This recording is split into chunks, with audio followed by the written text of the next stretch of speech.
Good evening, friends, and welcome on behalf of the Program Committee of the Japanese Art Society of America. We're delighted to welcome you and honored to present our guest speaker, curator and author Andreas Marks, who will speak about the content and his findings about the deluxe editions of Hiroshige's 100 Famous Views of Edo, the print series produced at the end of the artist's life over a period of several years. This is a timely subject, not only marking Andreas's new publication, Hiroshige's 100 Famous Views of Edo, the definitive collector's edition, just released by Tuttle and on sale to all of you since only a few weeks ago in the end. You have it also on your screen in the end of April. But it also coincides with the wonderful exhibition at the Brooklyn Museum organized by curator Joan Cummins that presents their historic 118 prints and alternate states in an already very popular and well-attended show that is open through August. Andreas Marks is the Mary Griggs Burke Curator of Japanese and Korean Art and Director of the Clark Center at the Minneapolis Institute of Art. He was formerly Director and Chief Curator of the Clark Center in Hanford, California. He's well known for his numerous books on ukiyo-e subjects, among other Japanese art areas, and most recently, many of our members and audience heard his superb presentation at the Symposium for Meiji Modern, 50 Years of New Japan, organized by the East Asian Center of the University of Chicago on May 4th. His topic was The Last Man Standing, Yoshitoshi's depictions of the final days of the samurai. You all can access other JASA talks also by Andreas on our website and also through YouTube. So without further ado, welcome, Andreas, and we look forward to hearing you this evening. Thank you so much, Amy. Thank you so much, JASA, for giving me an opportunity to talk to you today. And yes, hello to everybody out there, wherever you are. Hiroshige's 100 Famous Views is the subject now. And as Amy said, it's because of a new book that I was able to do, and that just was recently released. But before I'm delving into the 100 views and talking about this particular series, let me first begin and address Hiroshige himself, the artist behind it, and his path that led up to this series. So we've got a portrait here on the right by Kunisada, a memorial portrait of Hiroshige at the time of his death. Hiroshige was born 1797 as Ando Juemon in Edo, which is today's Tokyo. Many of you probably saw in books and on websites, auctions, and so on, the name Ando Hiroshige. That actually is plain wrong. There is nobody but the name Ando Hiroshige. Ando is a family name he was born with, that he never ever used in connection with his artist name. So we know him as an artist, as Utagawa Hiroshige. Utagawa because he became a student of Utagawa Toyohiro in 1811, and Toyohiro then gave him the name Hiroshige in 1812. From 1818 date the earliest known book illustrations and prints by Hiroshige. And so during his career of roughly 40 years, he designed around 4,800 prints, which is quite a large number. But there are others who did more, Kuniyoshi, for example, especially also Kunisada.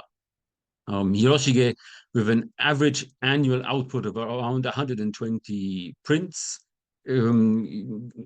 Mathematically, that means every third day he would have to design a new print.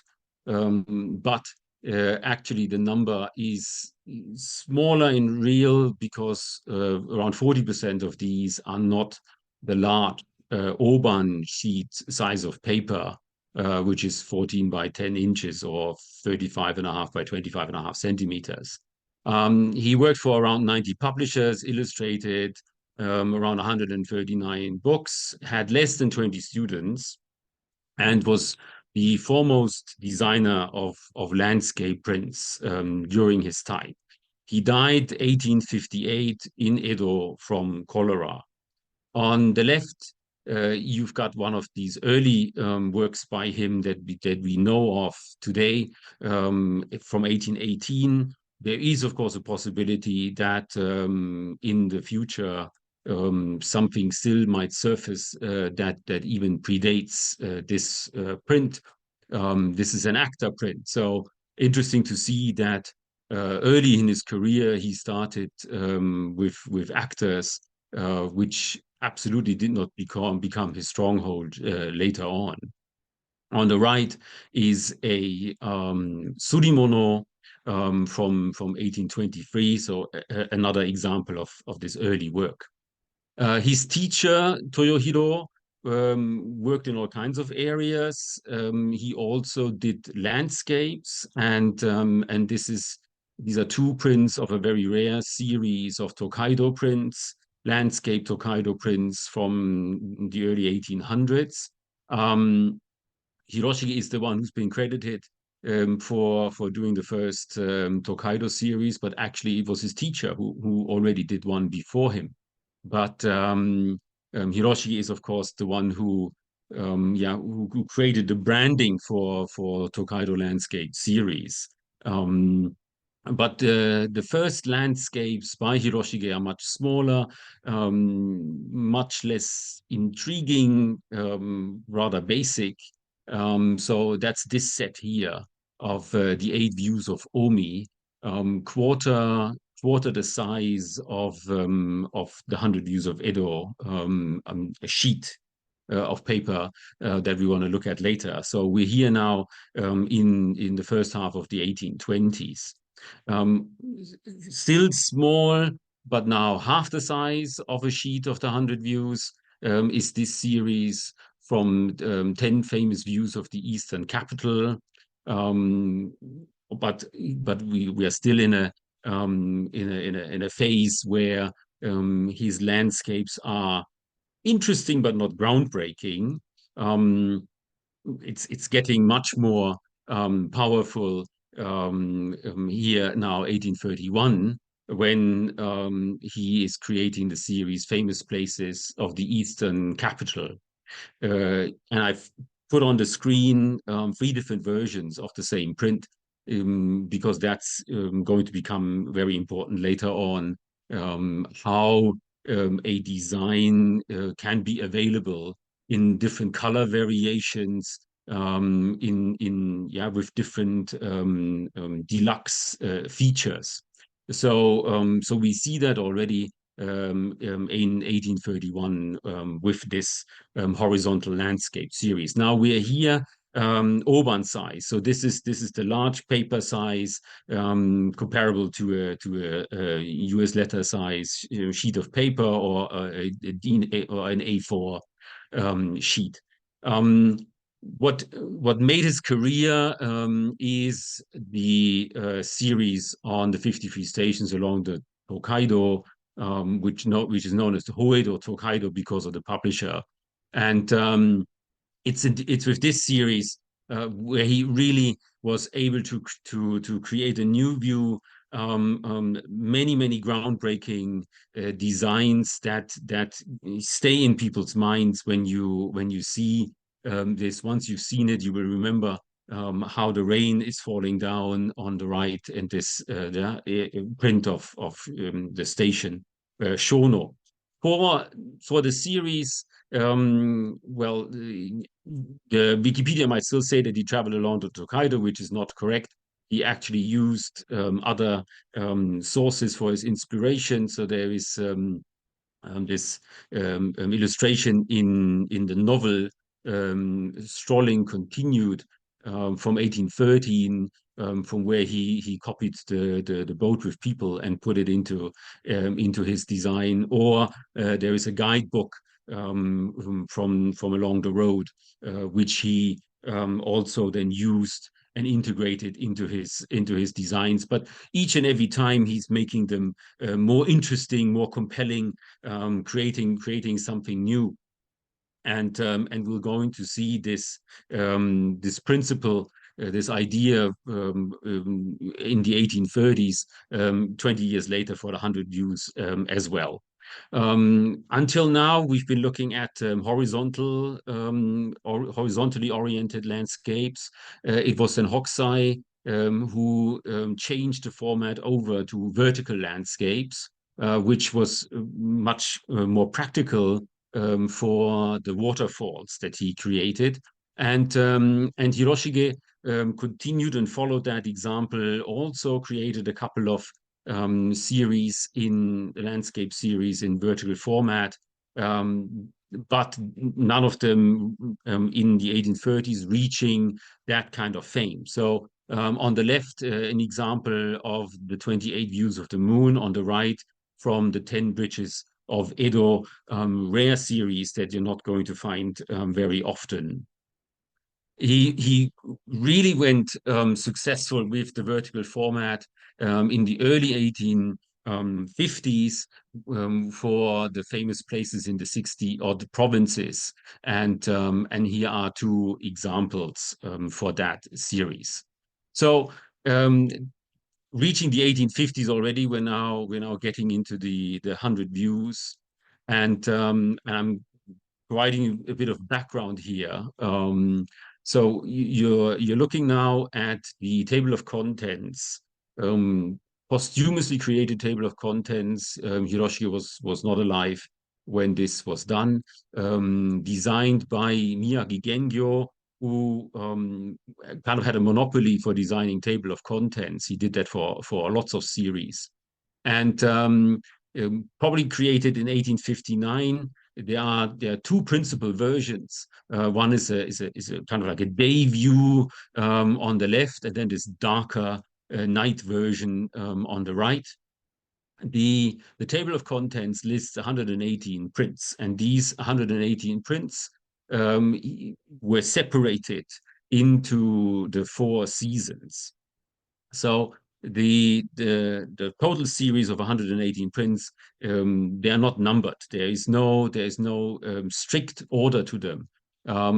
The one way is to group them by season, as they did it here with the table of contents, which is the way that most of the books about this series have done it.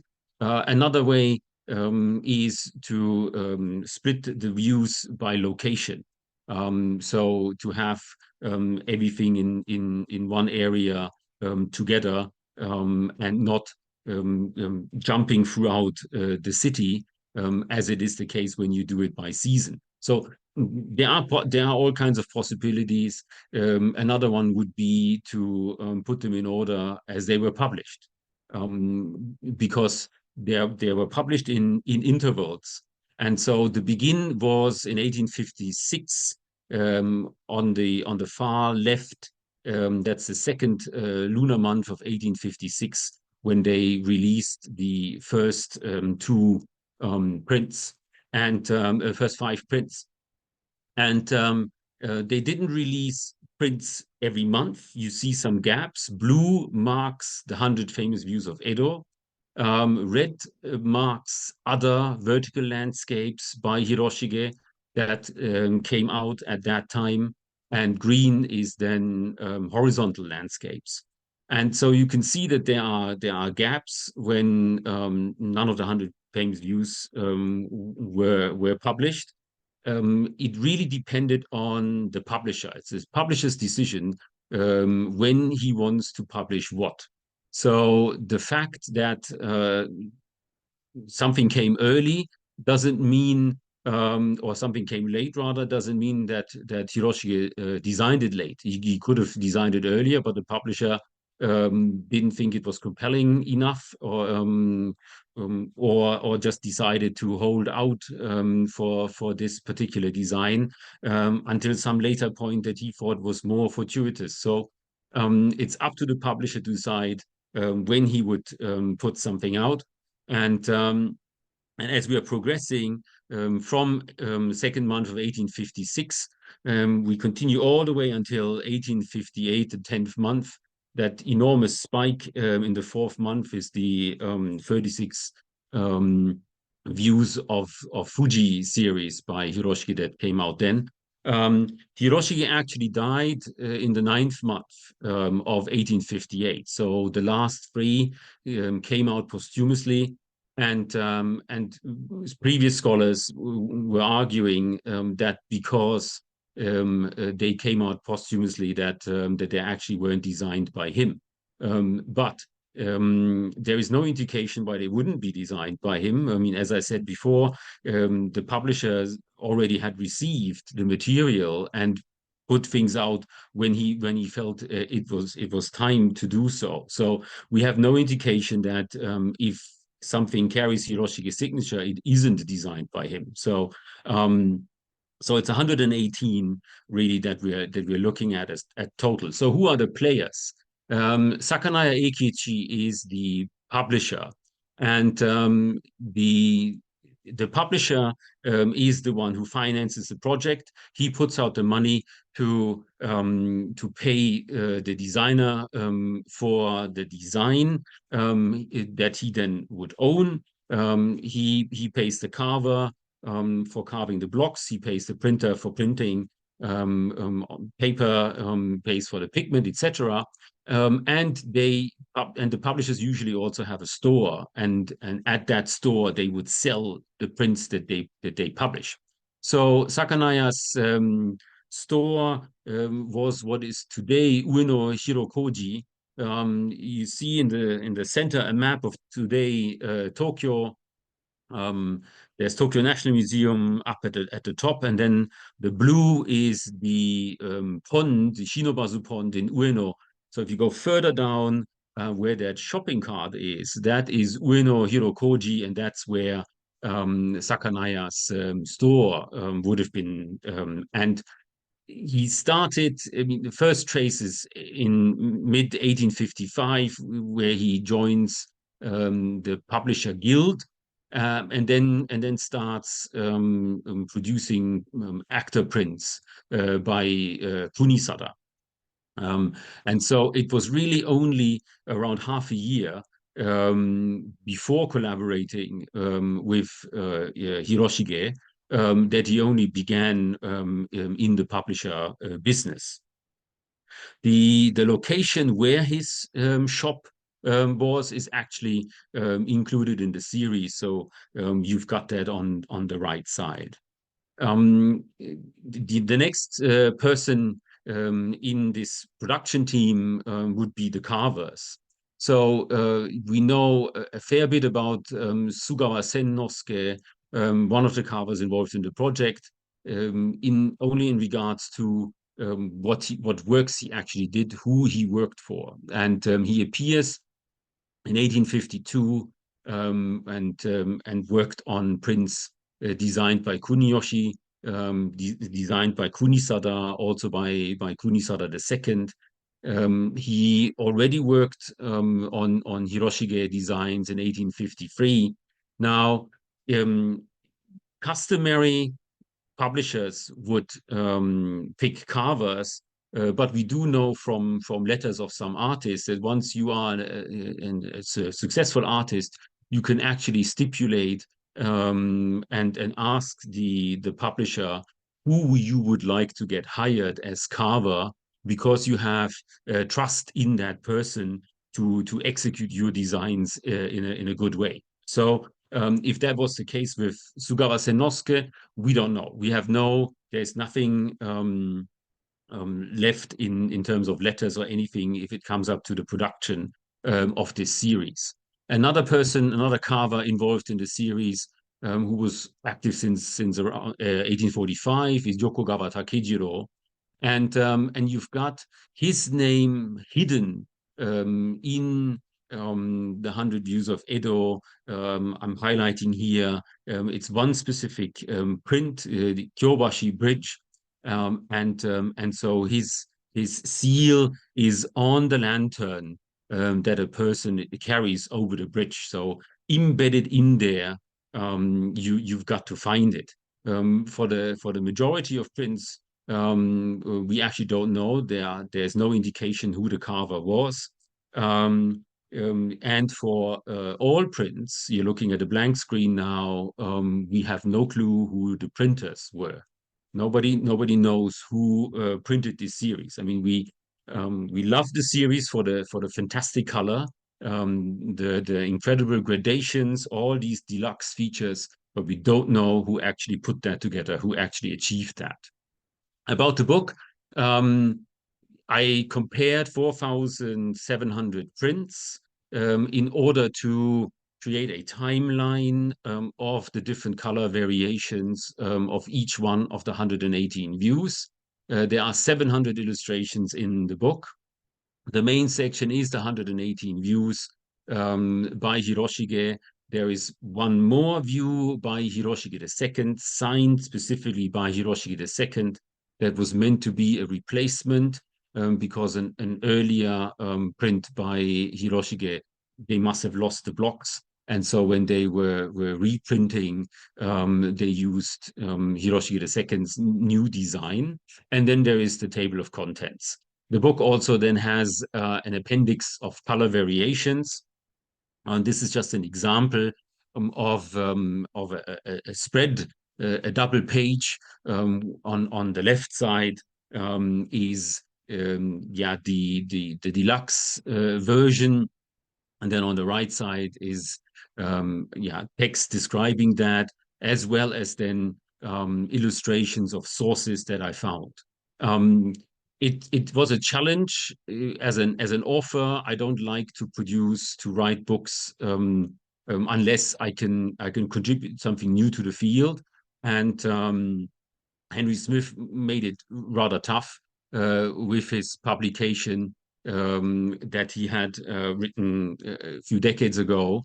And so I had to do something different. And one thing that I noticed that nobody did before was to look specifically into each case and the sources that Hiroshige used for his designs.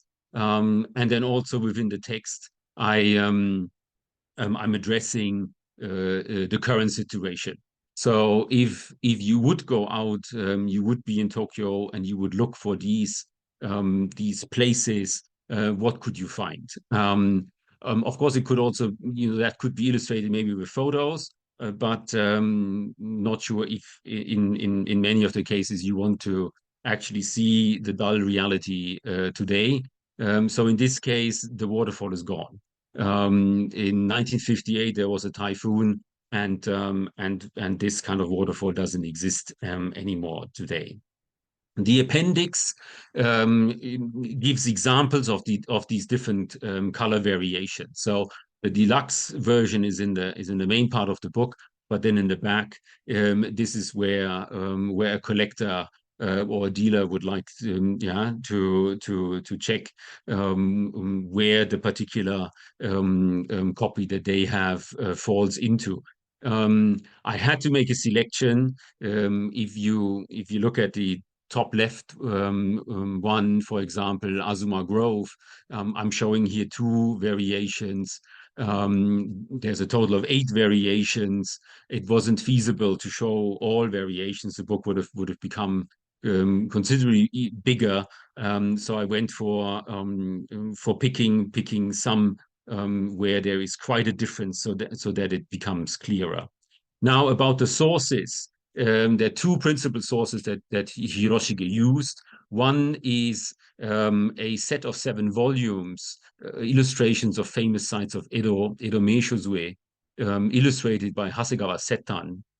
Some of these books came out in 1834, others in 1836. So during the time when Hiroshige was already active as a print designer and making his name. he then himself created a set of 7 books called Picture Book of the Souvenirs of Edo. And the first 4 volumes were published in 1846. And so with the other ones, probably 5 and 6 in the late 1840s, 7 then in the later 1850s. So that's really the principal source. So these many of the ideas that we will see later in the 100 Views we can already find in this earlier publication by Hiroshige. But of course, it's a book. It's much smaller. The colors are much more subdued. The effect is completely different to the large size prints. An example, this is Surugacho, printed in 1856. So you've got the 100 Views version on the right side and the 1834 guidebook on the left. And you see how very close it sometimes can be when he is looking at sources of inspiration. There's even a man in the front on the right carrying 2 baskets who looks very similar to another one in the book illustration. And the idea is that Hiroshi can combine views. So what we have in this case is outlook from the hilltop of Yushima Tenjin Shrine, and he is combining this, the top of the shrine, as you can see it in the center from his own publication, and then on the other side, the view that those people have. So he's merging different things together in order to create something new. One of the famous prints, here the Kinryusan temple in Asakusa, with that beautiful lantern and the great contrast of the red of the building, and then the snow landscape. Well, the lantern, he already did that as well in his picture book of the Souvenirs of Edo. But I mean, I'm sure all of you would agree that that the print on the right, of course, is way more powerful, way more impressive, and fun to look at. Very close to the book illustration is Azuma Grove and the entwined camphor. That goes down to little details, the direction of the trees, sometimes even the boat and the people that are sitting there. I mean, you have to understand it's 118 prints, so that's quite a number that he's putting together there. Here is a great example of a vast improvement.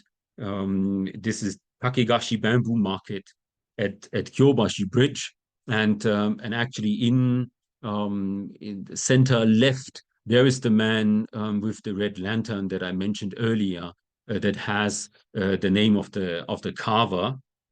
And so to give you an idea of what I'm doing in the text, so when you're looking at this print by Hiroshige, you have to imagine that today on the left side is Kyobashi district, on the right side is Ginza district. The canal that we're looking at is Tokyo Expressway, KK Expressway, since 1959, a motorway. The very famous design here is the irises at Horikiri from 1857, and you've got that already in the book as well. But he's now doing something new and creating a stunning new way of looking at these irises by pulling them a couple of the flowers to the front and in increasing them, so the garden becomes only the background. Very iconic, fantastic print that he did. Ushimachi in Takanawa, you've got on the page on the left already these cartwheels, but they're just a tiny little corner, just an element, nothing important. He pulls it out, basically, yeah, zooms in, and is making that the main element. Humorously adds a couple of rinds of watermelon to it that somebody had as a snack before. So the creativity of Hiroshige is coming out fantastically, really, in these prints. Even the famous one of the New Year's Eve foxfire, that also exists earlier. I mean, at least the motif of the trees and the foxes. We have that in that famous Sights of Edo guidebook as well. The tree did exist in reality. It died in the middle of the Meiji period. But of course, Hiroshige's rendering of this is phenomenal. To darken it all, to give us a night view, and to have the foxes there, yeah, with their flames, is an iconic print that he created, and it will always be.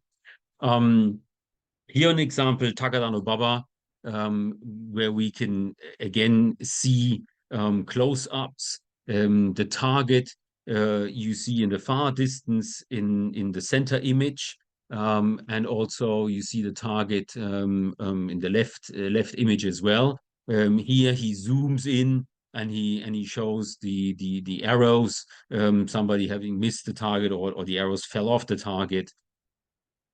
Now, getting to the deluxe versions, it's important to note that not every first printing actually was a deluxe version. Also, some of the 100 views exist in more than one deluxe version. There is no collection that has all deluxe versions. And one other indicator for a deluxe version is the color gradation. So the more color gradations, yeah, the more certain you can be that you're looking at a deluxe version. So I'm aware of 4 complete sets of the 118 prints. There might be more, but these 4 is what I know.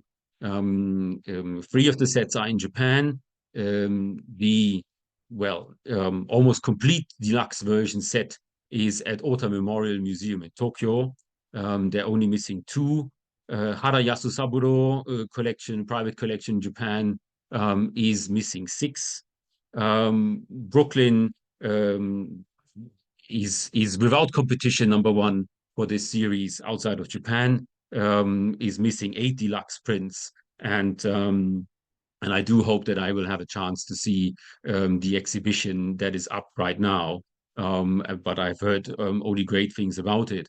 And then there's a 4th set in Japan at the Hagi Uragami Museum, but they're missing 24 deluxe versions. So looking at deluxe, and as I said, that there are some that are early printings, and these early printings might not be the standard that we know of today as deluxe. So this is the view of Shibaura. The print on the left is what I believe the very first version. I've only found one impression. This is so the only one here on the left. And I think that they made a mistake. They didn't they realized that that's not the way to go, which is the treatment of the water in the front. So that's quite. It's not very successful to leave that whitish area. It's better to have it completely uniform blue. That it's deluxe, you can see that along those stones there is black gradation, and so it starts with bottom of the wall on the right having black, and the top of the next one to the left having black. That continues on in the next print, And then in the third one, they're moving to have the black uniformly coming from the bottom up. So it's these tiny little details that I had to look at in order to come up with this production line. Of course, the deterioration as well. But with these first printings, I mean, everything should be in line and should be near perfect. Another example here for deluxe versions is Kawaguchi Ferry, I mean rare deluxe versions, and Zenkoji Temple. And the print on the left, that's the only impression I was able to find where the title cartouche. There's the series cartouche, which is the red one at the top right corner, and then there's a title cartouche on the left to it. And so the print on the left side, that's the only one where the top is blue, the bottom is green. Then the standard deluxe version that we know of that is in at Ota or in Brooklyn is the one in the center here with those blue clouds at the top that are then fading and then are becoming red at the bottom. And then we're moving on to the version on the right where it's only blue clouds. But so the left one, very, very rare, very hard to read that title. Maybe that was one of the reasons why they changed it over for not having blue, white, green. Here is the full set. So you get a chance to compare all different versions of this particular print. And you can see how one indicator really is the gradation, especially the blue in the water. The less you have of that, the later the printing is, the less deluxe really it is. Also, the roof of the house at the bottom in later versions, the brown top, they don't print that anymore. We're looking at basically a simplification. You're using less features, yeah, the version would then also cost less. The next one here are the temple gardens in Nippori. So there are sometimes commentators that have indicated that the deluxe version on the left side that would be a printing mistake. The comment really is about the bottom section of those two foreground trees where it's green, and that the printers made a mistake there and they didn't want to have that green. They wanted it uniformly white, as you can see it in the standard version on the far right. Yes, where the petals, everything is falling down nicely. But I don't agree with that comment because when you're looking at the center version, it's the bottom of the tree is not green, but it is red now. But you have exactly the same line. So if that green of the deluxe version on the left really would have been a mistake, well, he could have corrected it already in that middle version, but it didn't.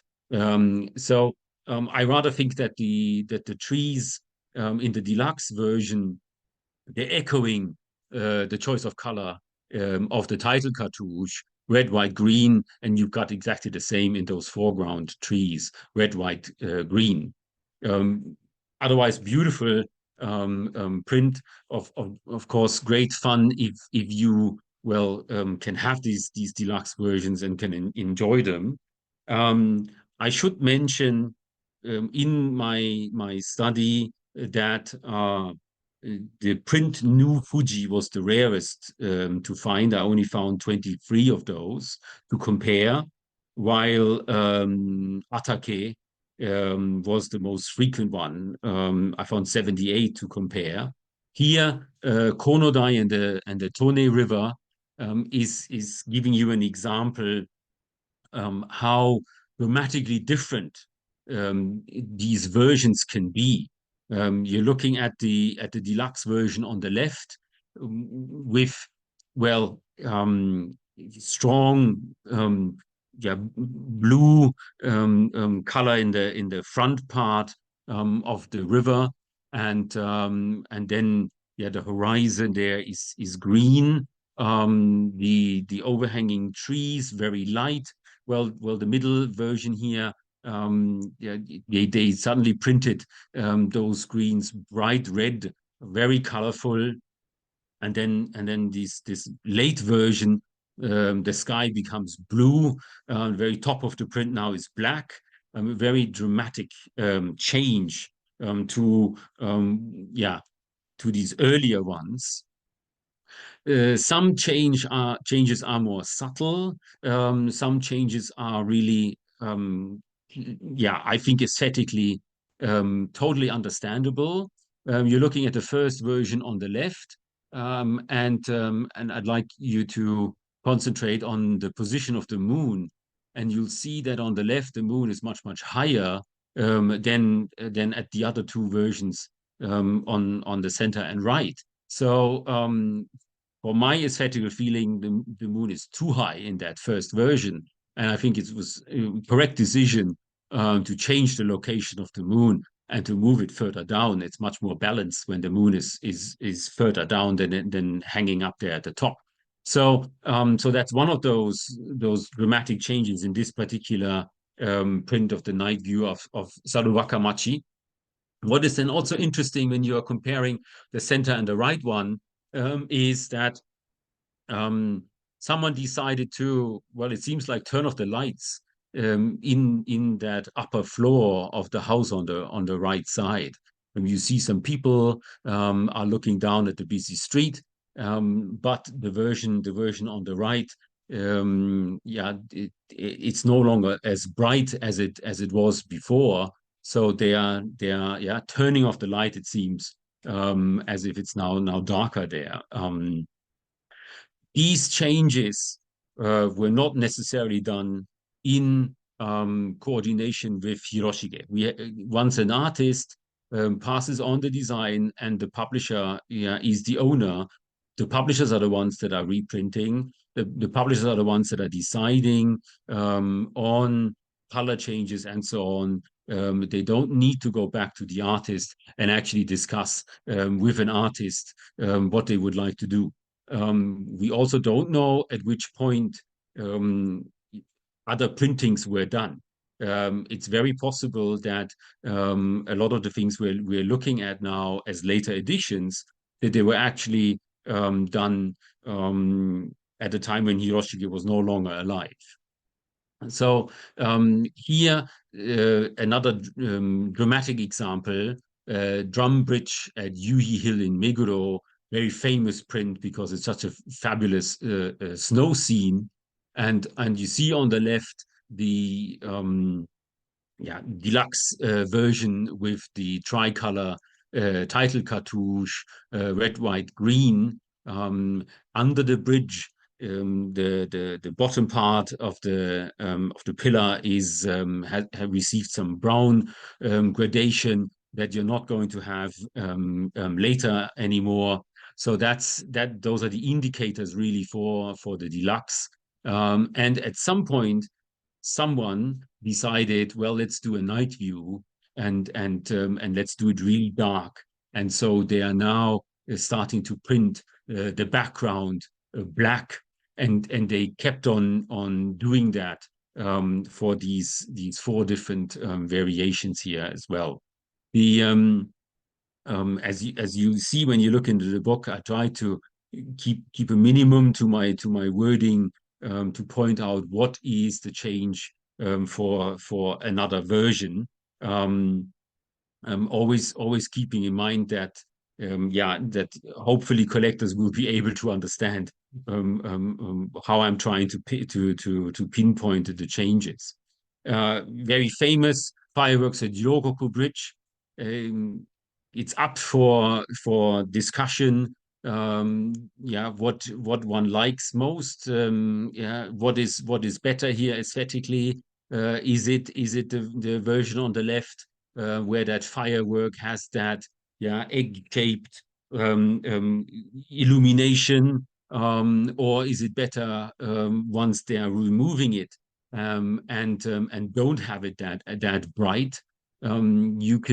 You can see that round form still in the second from the left at the top. That black dark gradation basically ends at the same point as it does in the deluxe version on the left. But then only later on they do a strong black gradation throughout the entire length of the print.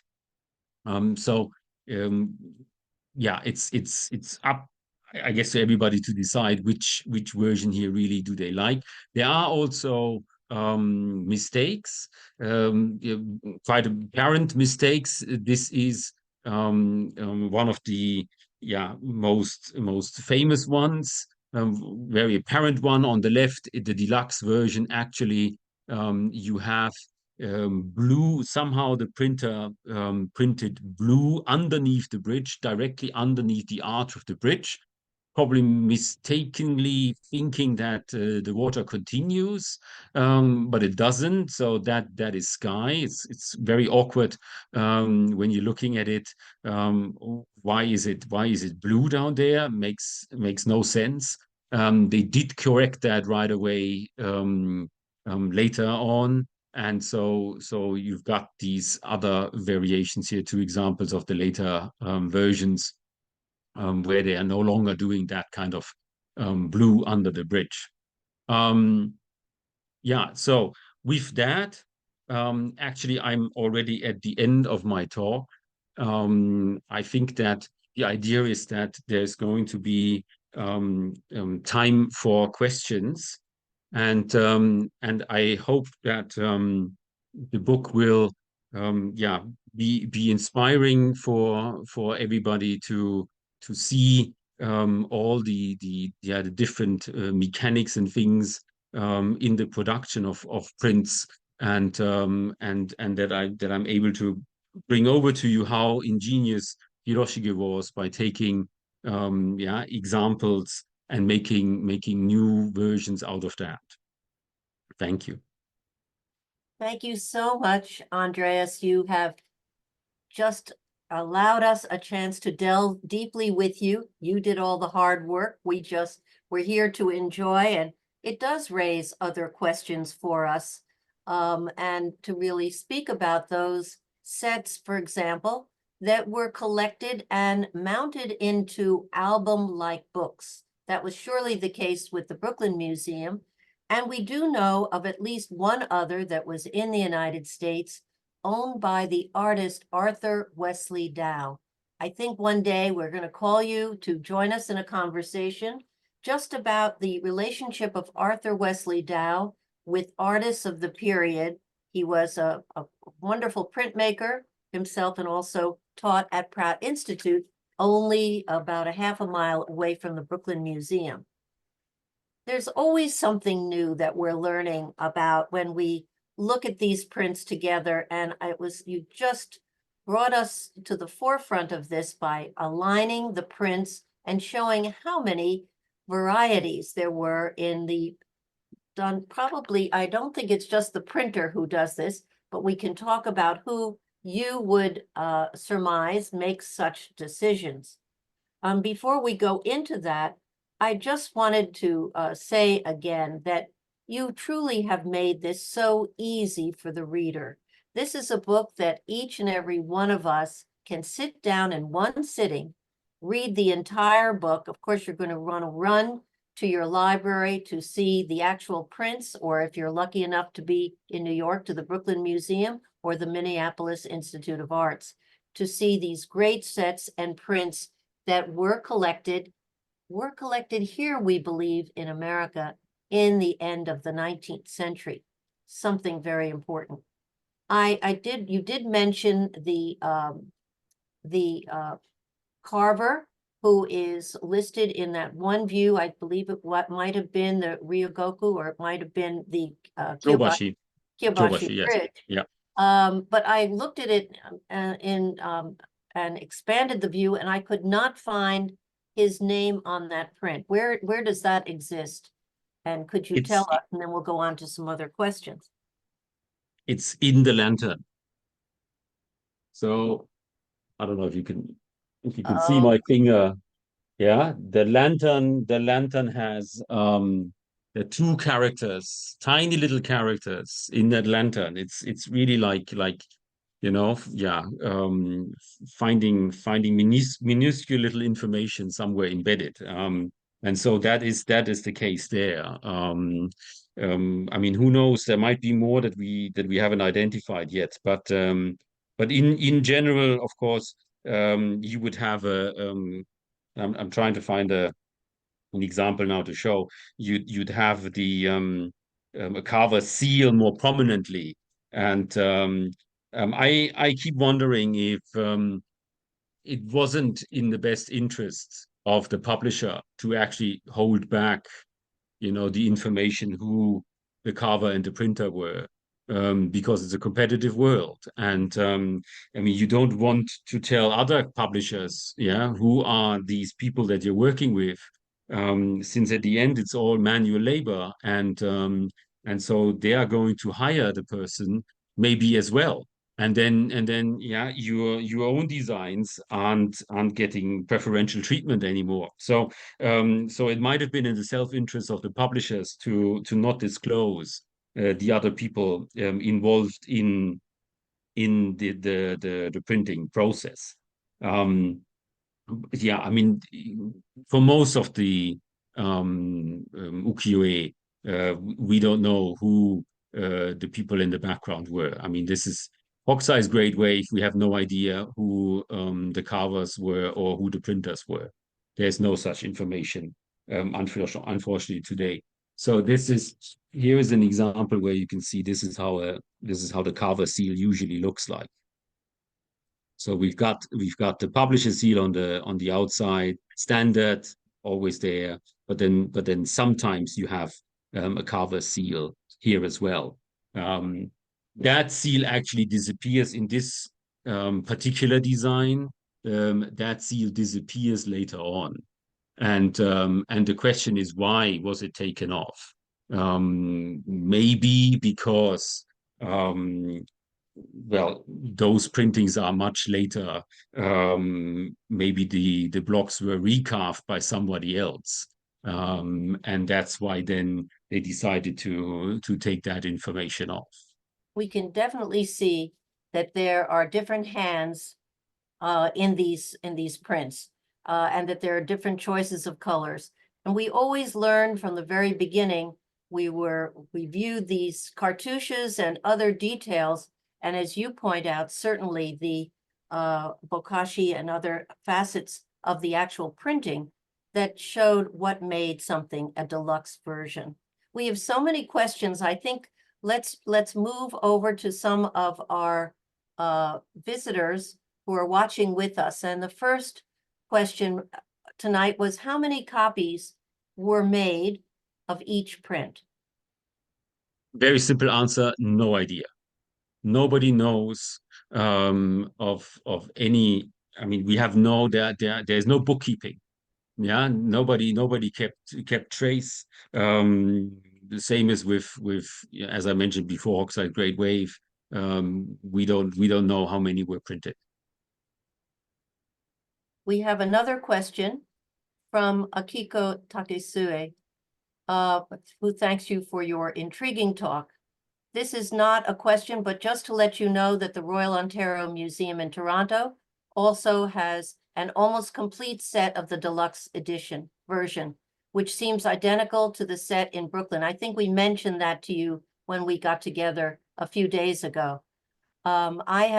She had to leave the conversation this evening, but I will tell you that maybe Joan Cummins will also address this in her future talks. Yes, yes. I checked their website, and there is no such set on their website. So they must have not gotten to digitize it, because the prints that are on their website are certainly not deluxe. So yeah, new to me, but good to know. Good to know that there's another set. Yeah, I'm very curious. Yeah, if that makes my statement about Brooklyn being #1 outside of Japan, if that puts that in jeopardy. Well, we're very happy if there are other sets, maybe at the time of this publication, we're going to hear about them. Another anonymous attendee writes to thank you. Is it known whether the deluxe versions were produced for certain patrons who supported the publishing company, or are these just the first run of printing? Um, we don't have any information that there are versions specifically done for specific people. But we do have some records about the financial side, and that prices varied. So certainly the publisher had a more affluent clientele in mind for the deluxe version than for a standard version. That's for sure. But it's not like there's a specific kind of patron that something was made for.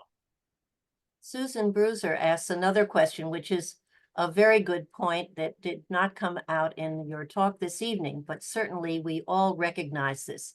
In the night view, there is this use of shadows. Is this an exception, or did Hiroshige frequently include shadows, or other artists include shadows in their works?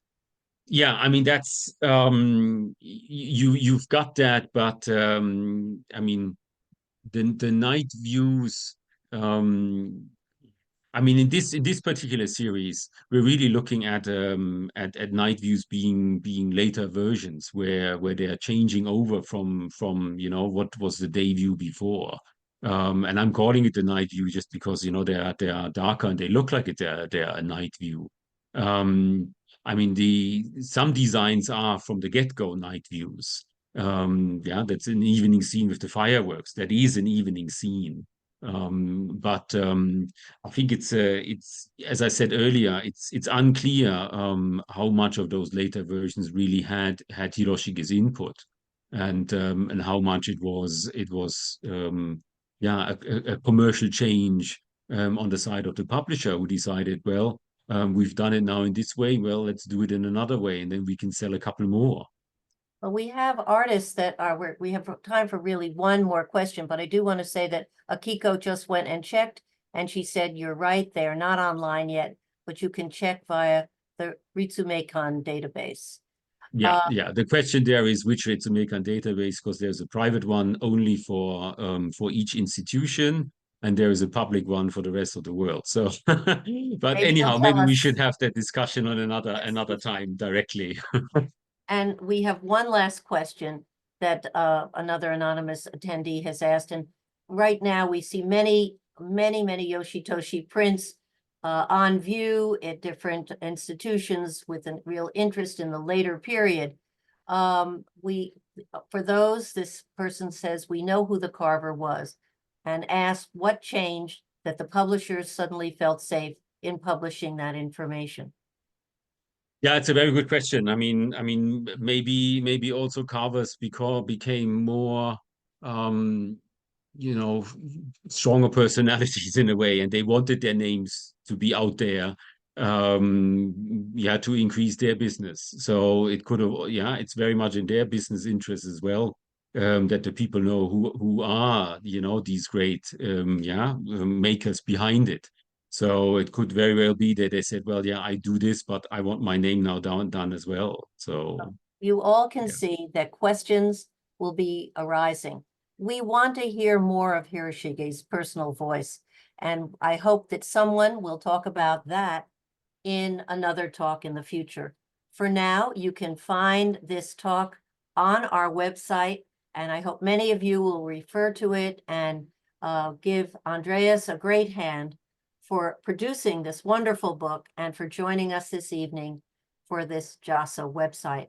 Our next JASA program will be on June 13th, and you should consult the website for a discussion of the topic. We look forward to seeing you then, and thank you all for joining us.